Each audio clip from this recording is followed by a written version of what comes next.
పాడి పంటల ఛానల్ చూస్తున్న రైతు సోదరులకు నా నమస్కారం. నా పేరు డాక్టర్ ఎం గిరిజారాణి. ఆచార్య ఎన్జీ రంగా వ్యవసాయ విశ్వవిద్యాలయం ప్రాంతీయ వ్యవసాయ పరిశోధన స్థానం మార్టెన్ నందు నేను ప్రధాన శాస్త్రవేత్తగా పనిచేస్తున్నాను.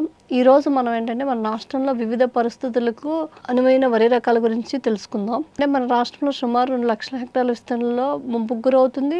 ఒక 2 లక్షల హెక్టార్ల విస్తీర్ణంలో చౌడుకు గురవుతుంది. కొంత మొదర్నారు వేసే ప్రాంతాలు ఉన్నాయి. అలాగే యథ పద్ధతిలో సుమారు 4 లక్షల హెక్టార్ల విస్తీర్ణంలో వరి సాగు అవుతుంది. సో ఈ ప్రత్యేక పరిస్థితులకి ఎలాంటి రకాలు వేసుకోవచ్చు అనేది గమనిద్దాం. మనకి ముంపుకు గురయ్యే ప్రాంతాల్లో తాత్కాలిక ముంపు, మధ్యస్థ ముంపు అని చెప్పొచ్చు. మనకంటే ముంపు తాత్కాలికం అంటే ఆకు పూర్తిగా మునిగిపోయి నీళ్లు బయటకు లాగటము, మధ్యస్థ ముంపు అంటే ఎప్పటికప్పుడు నీళ్లు అడుగున్నర మేర నిలబడటం. అలాగే మనకి మొలక దశలో ముంపు అంటే విత్తిన దగ్గర నుంచి చేను మునిగిపోవటం అనేది ఒక సమస్య. అలాంటప్పుడు మనకి ఆ మొలకల దశ నుంచి తట్టుకునేది అంటే ఒక MT 1148 మొలక దశలో తట్టుకుంటుంది. తర్వాత పిలకల దశలో మనకు 10 రోజులు తట్టుకుంటుంది. అయితే MT 1232 అనే రకం ఏంటంటే మనకి విత్తిన 14 రోజుల నుంచి 70 రోజులు ఎప్పుడైనా సరే తాత్కాలిక ముంపు అంటే 2 వారాల పాటు ఆకు కూడా కనపడకుండా మునిగిపోయినా కూడా నీళ్ళు లాగేసినా కూడా మనకి ఆ 1232 అనే రకం పనిచేస్తుంది.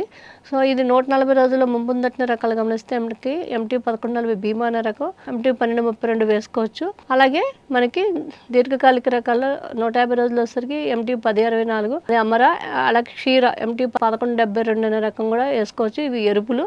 అలాగే వర్ష అనే రకం MT 1223 ఈ రకాలు కూడా వేసుకోవచ్చు. అయితే మునిగిన పొలాల్లో కనుక విత్తిన వెంటనే మునిగితే కనుక నీళ్లు తీసేసుకోవాలి బయటికి వీలున్నంత వరకు. అలాగే మనకి పిలకల దశలో కనుక 5 రోజుల కన్నా ఎక్కువ మునిగిపోతే చనిపోతాయి కాబట్టి 5 రోజుల లోపే మునిగితే కనుక నీళ్లు తీసేసిన తర్వాత నార్మల్ అయితే 5 సెంట్ల నార్మడికి 1 kg యూరియా, 1 kg పొటాషియం వేసుకోవడం లేదా బ్యావిస్టిన్ స్ప్రే చేసుకుంటే నారు త్వరగా మళ్ళీ వేగంగా పుంజుకుంటుంది. అదే పిలకల దశలో అయితే కనుక బూస్టర్ డోస్గా ముంపు తీత తర్వాత ఎకరానికి 20 కిలోల యూరియా, 20 కిలోల పొటాషియం వేసుకుంటే మొన తిరుగుతుంది. కాబట్టి ముంపు తట్టిన రకాలతో పాటు యాజమాన్య పద్ధతులు పాటించాలి.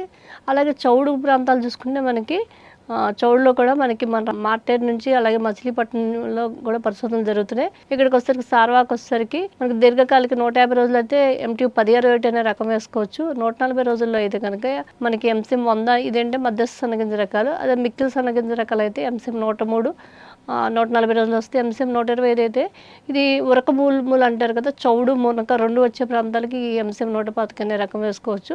అదే దాళవలో అయితే MTU 1293, 1290 రకాలు వేసుకోవచ్చు. సో చౌడు భూములు ఏంటంటే మనం తప్పనిసరిగా జీలుగా అలాంటివి వేసుకుని కలిగి ఉండాలి. తరచూ కూడా తీపి నీరు పెట్టి మారుస్తూ ఉండాలి. మనకి ఊడ్చిన తర్వాత 15 రోజులకి 20 రోజులకి తప్పనిసరిగా జింక్ సల్ఫేట్ అనేది స్ప్రే చేసుకోవాల్సిన అవసరం అయితే ఉందని తెలియజేస్తున్నాం.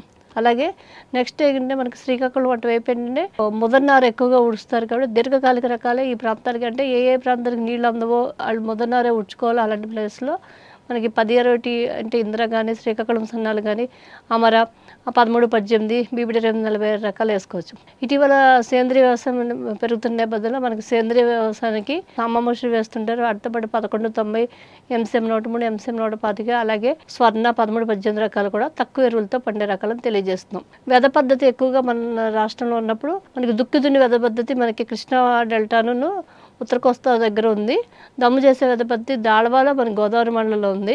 ఈ వెద పద్ధతికి చేను మీద పడని రకాలు చూసుకుంటే MT 1318, 1262 అలాగే MT 1140, కొత్తగా విడుదల చేసిన JMP 132, UTR 181, RGL 7016 రకాలు లాంటివి మనం 140 రోజుల కార్పంతులు వేసుకోవచ్చు. 150 రోజులు వచ్చేసరికి 1262, BBD 2082, 2590, BBD 270 రకాలు, 240 రకాలు వేసుకుంటే రైతులకి మంచి దిగుబడులు వస్తాయి.